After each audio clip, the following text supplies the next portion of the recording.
जी हाँ दोस्तों, इस वक्त की नई वीडियो दिखा दें हम आपको कि एक बनारस में शव यात्रा जा रहा है, जिसके आगे और पाछे खेसारी लाल का सॉन्ग आया गया है और लगाकर वो सब उस शव यात्रा को लेकर जा रहे हैं, जो कि अपने वहाँ मणिकंका घाट पे उस शव को वहाँ पे दाह संस्कार करेंगे। लेकिन कुछ समझ में नहीं आ रहा कि आखिर में इस पर ये लोगों को नहीं समझ में आ रहा है कि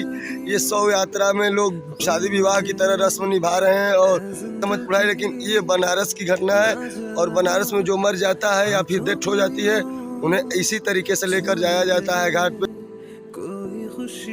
पे कि उनकी आत्मा को शांति मिले। और अगले बार ये कोका कोला वाला सॉन्ग था जिसमें कि था कोका कोला, उसको बजाते हुए और नहीं समझ में आ रहा है कि ये कौन सी रीति रिवाज है कि जो व्यक्ति का डेथ हो जाता है उसके बाद भी लोग उसे डीजे वीजे के साथ सारी व्यवस्था के साथ ले जाते हैं, जैसे कि पार्टी वार्टी केक वेक या फिर विवाह होता है उसी की तरह।